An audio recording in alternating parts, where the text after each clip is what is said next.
हरिओम। द्वारिका शब्द में द्वार और का अक्षर का समन्वय हुआ है।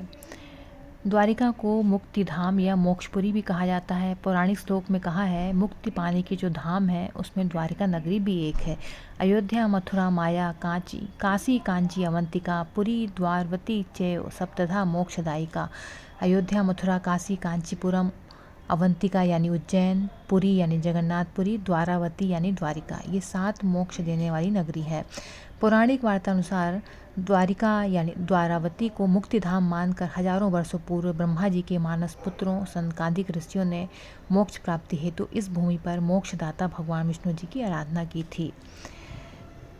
कठिन तपस्या के पश्चात जब ऋषियों को भगवान विष्णु जी के प्राकट्य दर्शन होने वाले थे, उससे पहले उनके समक्ष समुद्र में से सुदर्शन चक्र प्रकट हुआ था। उसके बाद स्वयं भगवान विष्णु जी के पूजन हेतु यहाँ ऋषि मुनियों ने गंगा का आवाहन कर स्वर्ग में से अवतरण कराया था। महर्षि वशिष्ठ मुनि के साथ स्वर्ग में से गंगा का गो अर्थात पृथ्वी पर अवतरण हुआ। द्वारिका में बहती है गंगा गोमती के रूप में प्रसिद्ध हुई। गो यानी पृथ्वी, मति यानी अवतरण, और स्वयं विष्णु चक्र के साथ चक्र स्वरूप में प्रकट हुए, इसलिए चक्र नारायण कहलाए। इसके उपरांत ही अति पवित्र द्वारावती यानी द्वारिका नगरी की भूमि पर प्रकट हुई, इसलिए समग्र तीर्थ चक्र तीर्थ नाम से प्रसिद्ध हुआ। इसलिए द्वारिका का 4 योजन विस्तार चक्र तीर्थ कहा जाता है। द्वारिका के रत्नाकर यानी समुद्र के साथ गोमती नदी का संगम होने से यह स्थान संगम नारायण भी कहा जाता है। जो पवित्र गोमती संगम घाट मनुष्य के कई जन्मों के पापों का नाश करके पाप में से मुक्त करता है। अतः द्वारिका का गोमती स्नान का अति महात्म्य है और द्वारिका की मोक्षदायिनी भूमि गोमती द्वारका से प्रसिद्ध है। त्रेता युग में वामन अवतार धारण किया था। उस समय 3 कदम भूमि दान मांगने वाले त्रिविक्रम भगवान ने बलि राजा को द्वारिका की भूमि के पाताल में स्थापित कर स्वयं भी भक्ताधीन होकर बलि राजा के नगरे के द्वारपाल हुए।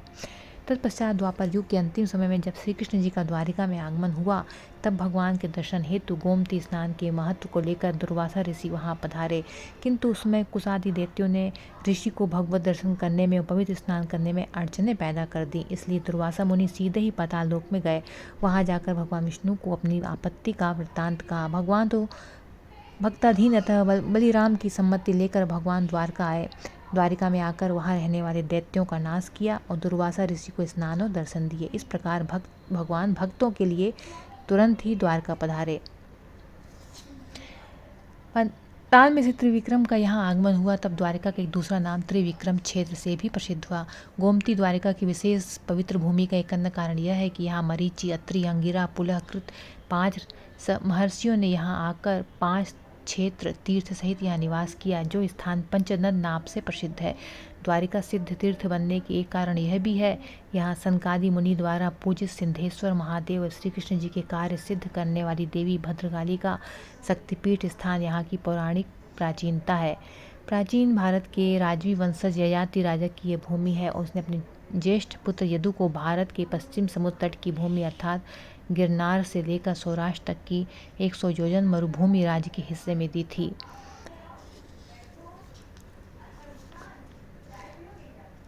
और अपने वेद पुराणों धर्मशास्त्रों में धार्मिक तीर्थ यात्रा करने में मनुष्य को कितना भाग्यशाली फल प्राप्त होता है, इसका स्पष्ट वर्णन लिखा है। स्कंद पुराण में द्वारिका यात्रा जाने की विधि और उसकी महिमा का महात्म्य स्पष्ट करता वर्णन लिखा है, जो इस प्रकार है।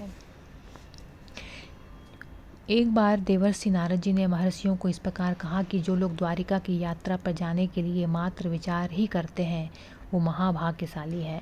द्वारिका यात्रा पर जाने के लिए निकले श्रद्धालु मनुष्य जो दिन यात्रा के लिए प्रस्थान करने वाले हों, तो उसके एक दिन पहले तेल और सुगंधित द्रव्यों से स्नान पान करें, वैष्णवों का पूजन करें, अपने शक्ति अनुसार उनको भोजन कराएं।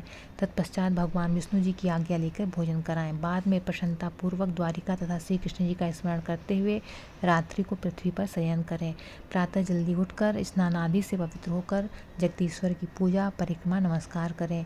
इसके बाद भगवान की आज्ञा लेकर अपने कुल के बड़े बुजुर्ग, सगा, स्नेहीजन, ब्राह्मण, वैष्णवों से मिलें और द्वारिका की पद यात्रा को जो जा रहा है तो इस विषय से ज्ञात करें।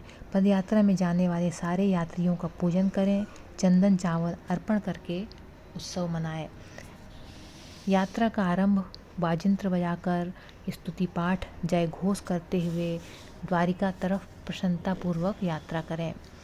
जिस व्यक्ति को द्वारिका तीर्थ की यात्रा करनी है उस व्यक्ति को शांत, जितेंद्रिय, पवित्र, भूमि शयन करने वाला ब्रह्मचारी होना चाहिए। वो स्वयं प्रसन्न रहकर अन्यों के साथ मधुर प्रिय ऐसी वाणी बोलकर सबको सम्मान दे, दूसरे साथियों का थकान दूर करने में सहायक बने। द्वारिका पदयात्रा पर निकले श्रद्धालुओं में वृद्ध, अशक्त लगते यात्रियों को मार्ग में सहायता करें, उनकी यथाशक्ति सेवा करें, मन में दया भाव रखें। ऐसा करने से भगवान श्री कृष्ण प्रसन्न होते हैं, उस व्यक्ति को महापुण्य की प्राप्ति होती है। यात्रा समय पर अपनी शक्ति अनुसार किया गया थोड़ा बहुत काम भी अनेक गुना फलदायी बनता है। ये आप देख पा रहे होंगे कि ये पदयात्री हैं, ये द्वारकाधीश जा रहे हैं, ये पैदल जा रहे हैं कई किलोमीटर। ये जामनगर से, राजकोट से ये होते हुए उससे भी दूर दूर से ये पैदल द्वारकाधीश जा रहे हैं। और इनके पदयात्रियों के स्वागत के लिए रास्ते में लोग खड़े हैं और उनके लिए विश्राम की व्यवस्था, पानी की व्यवस्था, जलपान की व्यवस्था कर रहे हैं। द्वारिका पदयात्रा में कोई भी चुगली निंदा नहीं करें। प्रवास के दौरान यात्री के हाथ पैर और मन भली भांति काबू में रहते हैं तो उनको उत्तम यश प्राप्ति मिलती है, उनको ही तीर्थ यात्रा का पूर्ण फल प्राप्त होता है। तो निकलें तो बिल्कुल झगड़े नहीं, ना किसी की चुगली करें और भगवान श्री कृष्ण जी का ध्यान करते हुए पदयात्रा करें। द्वारिका के यात्रियों के चरण रज भी असंख्य यज्ञ करने का फल प्रदान करता है। श्लोक है, द्वारिका गच्छ मानस्य विपर्ति भवते यदि न तस्य पुनरावृत्ति पितृभिः सह तत्पदात्। द्वारका महत्व हमारे पुराण सहित का अत्यंत महत्व है। पुराणों में समयांतर स्पष्ट परिवर्तन होते रहे हैं अथवा किए होंगे, किंतु मूल बाबत तो यह है कि पुराण वेद की तरह भगवान के एक विश्वास रूप ही है। ये तो जग जाहिर है कि पुराणों में वर्णित प्रसंग काल्पनिक नहीं है, ये सर्वदा सत्य हकीकत है। हमारे ऋषि विरचित ग्रंथों में वर्णित प्रसंग ऐसे चमत्कारपूर्ण हैं जिससे आध्यात्मिक, अधिदैविक, आधिभौतिक ऐसे 3 प्रकार के अर्थ निकले हैं। पवित्राणाम पवित्रम यो ह्वग्दीताम परागति, देवतम देवतानाम च श्रेयसाम श्रेय उत्तमम। अर्थात भगवान अपवित्रों को पवित्र करने वाले हैं, अधोगतियों को परम गति करने वाले हैं, देवताओं में भी आराध्य देव हैं और कल्याणों के परम कल्याणक हैं। स्कंद पुराण में के प्रभास खंड में द्वारका महात्म्य कथा का वर्णन है। इसका सार इस प्रकार, भगवान के परम धाम जाने के बाद महर्षियों ने ब्रह्मा जी की आज्ञा से प्रहलाद जी के पास गए और प्रश्न किया। श्री सौनकाद जी ने पूछा, हे सूत जी, अनेक प्रकार के पाखंड से भरी इस भयंकर कालिकाल में हमें भगवान मधुसूदन के दर्शन किस तरह होंगे? तब सूत जी ने कहा, हे महर्षिगण, श्री रामचंद्र जी महाराज जब परम धाम गए तत्पश्चात दीर्घ काल पर्यंत द्वापर युग में जब दुष्ट राजाओं के त्रास से ये पृथ्वी के मनुष्य जीवों, पृथ्वी पापी भार से ग्रस्त होने लगी, उस समय साक्षात भगवान विष्णु देवताओं के कार्यों को सिद्ध करने, पृथ्वी पर से दुराचार रोकने के लिए वासुदेव के कुल में अवतार धारण किया। इसके बाद कई दुष्ट दैत्यों का संहार किया, युधिष्ठिर के राजसूय यज्ञ में शिशुपाल वध किया, महाभारत का युद्ध भी हुआ, समाप्त हो गया। इस प्रकार पृथ्वी पर से पाप का बोझ उतरा। बाद में भगवान श्री कृष्ण समस्त यदुवंशी प्रजा को लेकर तीर्थ यात्रा के लिए प्रभास क्षेत्र में आए। वहाँ भीतर ही भीतर क्लेश होने लगा, भयंकर राग द्वेष में समस्त यादव वंश भस्म होने लगा। तब भगवान विष्णु वहाँ अस्त्र शस्त्र का त्याग करके अस्वस्थ वृक्ष के तले भूमि पर विचार मग्न बैठे। इतने में एक शिकारी ने तीर मारकर प्रभु के पैर घायल किए। इस हकीकत को निमित्त बनाकर भगवान श्री कृष्ण परम धाम गमन कर गए। बाद में अर्जुन द्वारिका पधारे और यदुकुल स्त्रियों बालकों को लेकर क्षेत्र के बाहर निकल गए। समुद्र ने इसके बाद चारों ओर से यदुपुरी को डुबो दी। बाद में फिर श्री व्रज श्री हरि के मंदिर का निर्माण कर इंद्रप्रस्थ चले गए। इस प्रकार द्वापर युग पूरा हुआ और फिर भयंकर कलयुग आया। सद्भाव धर्म क्षीण होने लगा, अधर्म प्रबल हुआ, वेद वाणी का बहिष्कार हुआ, वर्ण आश्रम व्यवस्था गिर पड़ी, धर्म का एक भी चरण बाकी न बचा। ऐसी परिस्थिति उत्पन्न होने से समस्त वनवासियों महर्षियों ने एक साथ मिलकर परस्पर विचार विमर्श करने लगे। महामुनिगण, गर्ग, च्यवन, असित, देवल, धौम्य, उदालक इत्यादि महर्षि पृथ्वी पर सर्वत्र व्याप्त घोर कलयुग का साम्राज्य दिए गए एकमात्र भगवान विष्णु जी का सहारा सहाय सोचने लगे। ऐसे भयंकर कलयुग में भगवान की प्राप्ति उपस्थिति कहाँ होगी? लोग परस्पर प्रश्न करने लगे। भवसागर में तैरते हमारा यह जीवों का उद्धार कौन करेगा? भगवान पुंडरीकाक्ष बिना तो ऐसे कलयुग में हम कैसे जी सकेंगे? इस तरीके से सबके मन में यह विचार आने लगा। इस प्रकार सारे महर्षि चिंतातुर थे। तब महर्षि उद्दालक ने सबसे कहा, मुनीश्वर, हम सबको तुरंत ब्रह्मालोक जाना पड़ेगा। वहाँ जाकर ब्रह्मा जी से पूछें। ऐसा विचारक सब महर्षि ब्रह्मा जी के पास जाते हैं। ब्रह्मा जी की स्तुति प्रार्थना वंदना करते हैं। ब्रह्मा जी प्रसन्न हुए, मुनिवरों का सत्कार किया, आगमन का कारण पूछा।